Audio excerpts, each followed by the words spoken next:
something's wrong, you know? I cried for probably a couple of hours. You treat us like is not okay. You can't treat anyone like that. And people are like asking me, is it true what they say? Or if you're actually a genuine person who thinks love is the place for you through this experiment, please don't. Daily Mail's senior showbiz reporter and expert Married at First Sight correspondent Ali Deha sat down with a couple who were kicked off MAFS over bombshell allegations. Their filming has been erased from the upcoming season, and now they've revealed some of the biggest secrets about the show in an exclusive interview. Let's find out what Micah and Ankita have to say. Do you want to go first? Just treat it like a chat. How have you really been? I've been good, to be honest. Been keeping busy, back with my family, back with my people, so we're back to normal for me. Life back to normal? Yep. And for you, Ankita, what's life been like? Up and down, lots of things. Not going to lie, it's not been easy in the last couple of months, but I think like just going back to Gold Coast has changed things in terms of like just meeting with friends and spending some time, working a lot. So yeah, I think it's getting okay, getting better. And you guys seem to have a lot of chemistry. You guys are obviously have a great connection. The experts seem to have got something, right? I mean, look, honestly, the only thing that I think personally I was happy about is like I was matched with him because we just got along. You were there at the wedding, you know that. Yeah. What actually happened? Because let's just take it back. Obviously, you guys got married. I was there at the wedding. So you guys hit it off. We were not allowed to talk to each other. No contact, no meeting. But then it was a day of dinner party and we're still not allowed to talk to each other. And I was like, something's wrong, you know? Yeah, it felt sort of like a bit of a scapegoat, to be honest. They told me what the allegation was, and obviously with myself, I was very upset visually because I come from a Polynesian family, and a lot of my loved ones are female. Like I come from a very female dominant family that I love a lot of them, and for me, hearing that I've done that is very disrespectful in my culture, but also to the females in my life. What's your side of it? I guess for me, it was an allegation that spiraled onto people online saying that it was multiple allegations, but it was one allegation that had no proof. And I said to the co-executives, I says, please go to the police and please tell this individual, whether it's on a burner account, I think it was, to go to the police so I can clear my name. Because, you know, by dismissing me, and obviously when they told me it was in my best interest to dismiss me from the show, I said, but you're practically giving them validation that I've done wrong or that you found something visually that can prove that I've done this allegation, right? Because it's a serious allegation. And for me, I just said, look, I know what I've done. I back myself. Please tell this person to go to the police so I can fight it, because, you know, I'd never want anyone to stay in the shadows. And then I got painted to be someone to be scared of or be like manipulative and stuff like that. So when we had a meeting with Channel 9, we did ask specifically, what are the allegations? Like we want to know, especially I wanted to know too, like what was going on. They said there were no such allegation receipts. There were no receipts about allegations in terms of SA and DV that people are talking about. That's what I got to know. And we were taken aback that you're taking this decision on the basis of a TikTok video that came out about he's been with people and stuff. And there's still no receipts. I personally got only one DM from a burner account from one of the girls saying, run for your life. This man is manipulative and he's cheated a lot of people. Now, where is the receipts? First of all, I don't know. And I think, fortunately, I believe in evidence. So for me, it was really important to sort of understand where he's at and where these allegations are coming from. And I was sort of like getting used to all those things while going through this mental stress of, you know, listening to all that crap. And then when we had a meeting with Channel 9, there was literally nothing, no receipts, nothing. They just said people said something. And I think you won't be able to take the backlash when the season comes out. Yeah. And literally. We both just looked at each other and we were like, but isn't that our problem? Like the way we would sort of deal with situations. You put us through psych appointments, psychologists. If I have still the paperwork they've asked me to sign, and there's like hundreds of pages of paperwork about how I'm psychologically, mentally, physically, am I strong enough to take the stress that's going to come on the show? And you suddenly decide that we're not able to do that because your channel obviously decides to do that. So I think in this whole process, it wasn't really like, hey, what do you think? It was more like, hey, we just think you should go. And that's something that was bothering to both of us. Because is it because of the allegations, or is it you think we are easy to just take on board and us, to leave? Like, why is that? Because maybe it's because of our culture? Is because of the communities that we come from? Do you think we don't have a background? What is it about? Like, I want to know, because in the previous seasons, I think I've spoken to a lot of people about this as well. We've seen other cast members have rematched before, or even like there's been so much that's gone on the show and they still haven't taken any actions against it. Where there's been actual proof. Evidence, nothing. But it's the first time you see two massive cultures coming together. And for the first time, we honestly have zero complaints in terms of the wedding or how we were to each other. Yeah. Like, we always have, like, even now we stick around with everything that we do in terms of like, hey, what do you think? Or what do I think? Like, we do take each other's consideration. But then you thought we are mentally not able to take the backlash. So it's better for us. Like, better for us to leave the show than actually be on the show. Now, I think personally the only right way to do things was to actually keep us on the show and let him clear the air and talk about it, or take a stand on it, or even like be there to have that mature conversation about what went down, instead of just like, oh, his name's already gone down on the day of the dinner party that we're not part of the show. And we don't know yet. So from my understanding, they went around and told the whole cast not to mention your names. Yes. Even though they had met you guys at the Bucks and the Hens. Bucks and the Hens, and we weren't even told on the day that are we even doing the show or not. It was the cast members that they were getting a little bit fidgety, like, are you guys getting back? Because one of the cast members I was friends with, and we were trying to get our makeup done together. And she's also like, hey, like, and then I think she messaged me, and then she stopped messaging me, and she only said sorry. And then I was like, okay, something's wrong. And then I think we were talking, and I was like, I think we off the not show. on the show. We're off the show. So how did you guys, is that how you found out? I mean, I saw the tension in those text messages between me and my friends, and I still was positive about it. I was like, no, I don't think there's no evidence, and I don't think they will kick us out. Like, I don't think we've done anything wrong. Not in that style. And not in that way as well. The way they made it, the whole situation. But then it was just anxiety pool the whole day. And then telling everyone that we're out of the show, but us, that wasn't cool. What was going through your head when the TikToks happened? Honestly, I wasn't even looking at the TikToks at that time. We had I think we didn't even have our phones with us. Most of the time, we were just spending time with each other.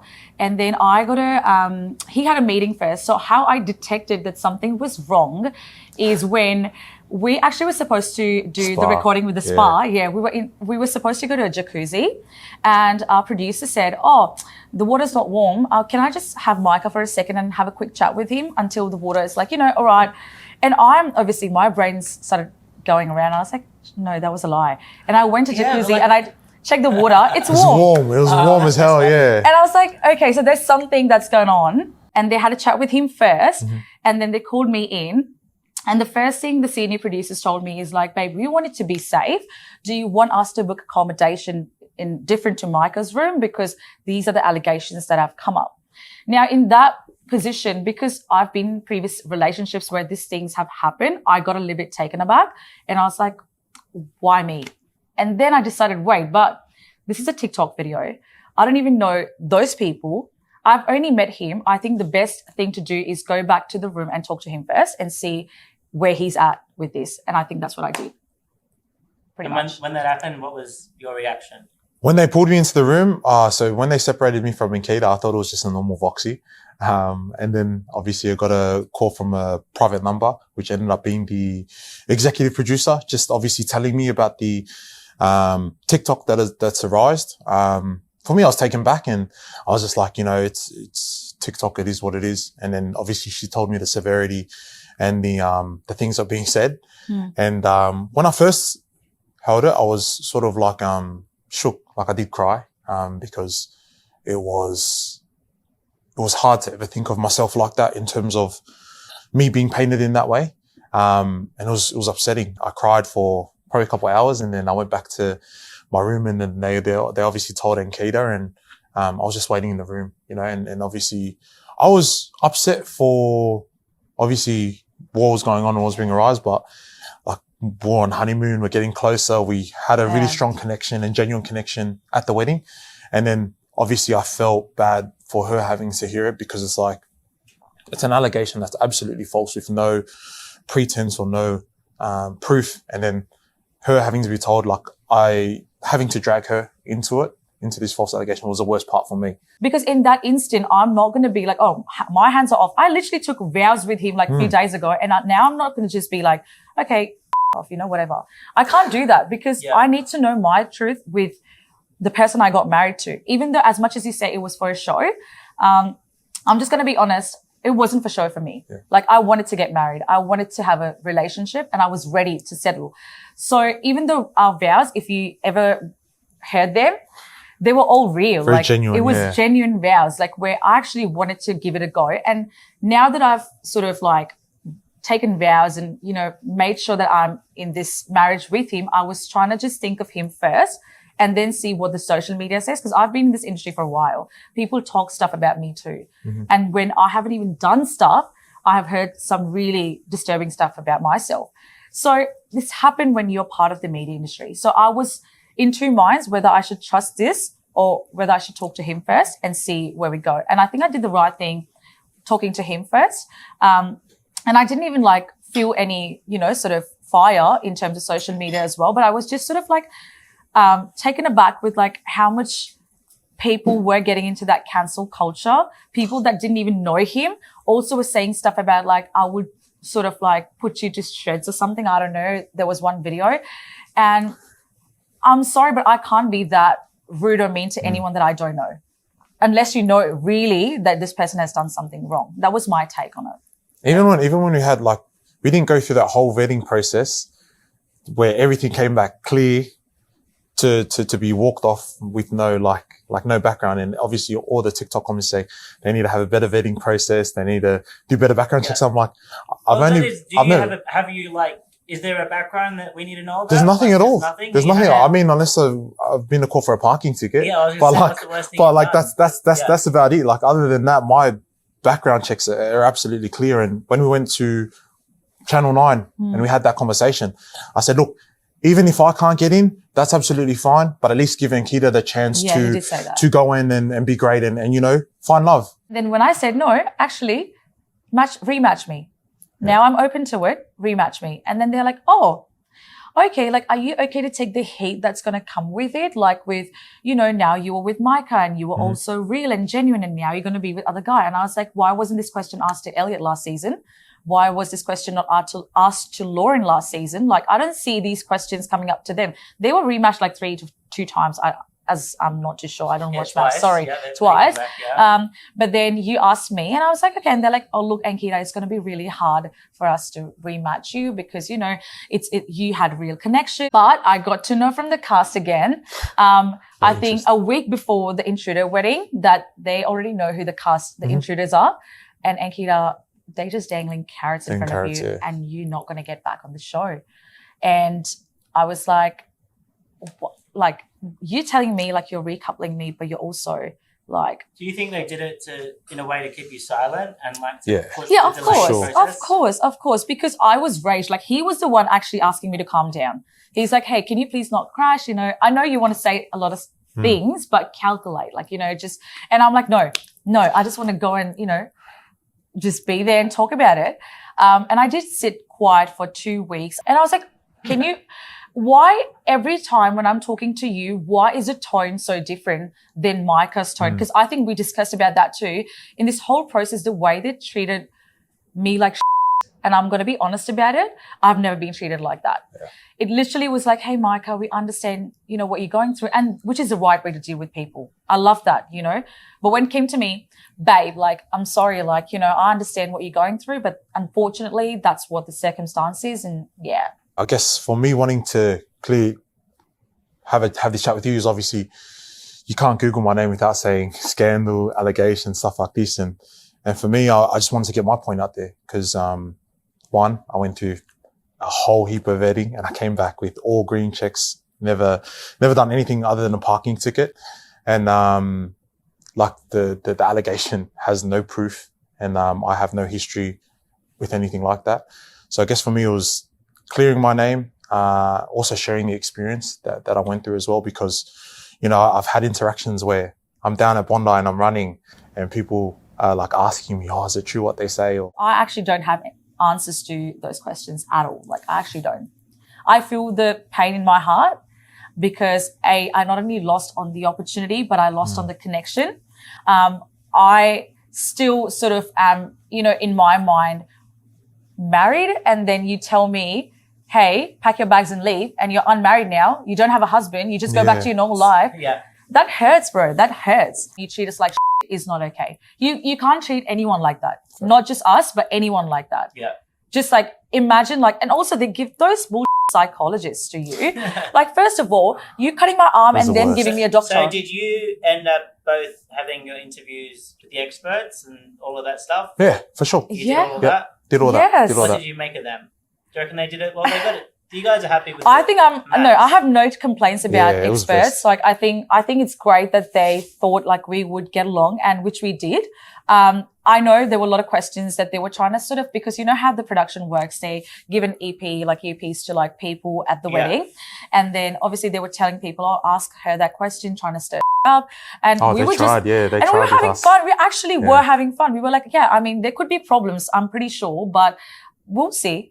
I had like probably 2 or 3 of my best mates who are females. Yeah. And even in their voxies, you could tell they were very heated because obviously after I left the experiment, I said, what was the wedding day like? Because I wanted to see it from other perspective. And they were like, my female best friends, they were very disgruntled because it was like they wanted, the producers wanted to stir stuff like as if I had a romantic past with my sisters, who I classify as sisters, but they're my best mates. You know, even when calling them up for the wedding guest list, they're like, oh, so don't you think Micah has a lot of female friends? Or they even asked 2 of them, like, have you guys ever slept together or ever like done That's anything disgusting. romantic together? I was like, there's no way they asked that. It was like they were trying to dig something. Try and find something out. Yeah. Do you see this experience as damaging, or is it something you can both sort of grow from? Oh, we can grow from You anything. can go from anything. Yeah, Yeah, for sure. honestly, like Grow it's- together for sure. Yeah, 100%. Like, I mean, this experience for sure has been a shock to at least both of our systems in terms of like how it can be so unfair in front of the world is like, okay, cool. But then we cried, like I cried, he cried, and it's not, and we both are very strong people. Like, I think I told him, like, it took me like, it's in the last 6 years, I've cried once. Like, I'm that person. And then now to like, literally I was a mess. And then he was too. It was hard at that time to think that we would get back from this because it was miserable. But now after those couple of weeks, and we obviously went back to our own lives and now came back together, I think we can go from anything. Yeah. Yeah. Add on to the back of that, I think when you got married, how I took the experiment before I met Ankita, I was like, whatever happens, you know? If I end up liking her, great. And when I saw her walk down the aisle, I always said people, I was like, because it's like, I'm a bit of a joker, so I was like, if anyone cries at my wedding, I'm going to laugh at you. I'm going to turn around and laugh at you.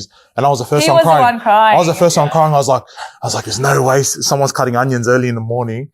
And that's how genuine it was. And I literally said, if marriage felt like this, I'd get married every day. I'm always going to back her with whatever she does. And I'm always going to stand by her. You know what I mean? And if you're a genuine person, like if you're actually a genuine person who thinks love is the place for you through this experiment, please don't, because you're going to ruin your mental health. It's horrible, to be honest. I guess signing an NDA and not being able to sort of,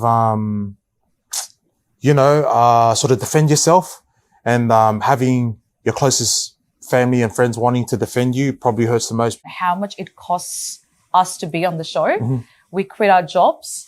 We give up our work, which is important to us in terms of freelance, or even if it's a full-time job. There's investment on the outfits, your looks, and there is a whole different conversation about it. Like when the selection happens of per outfit, it's like you give them 3 outfits and then one's chosen.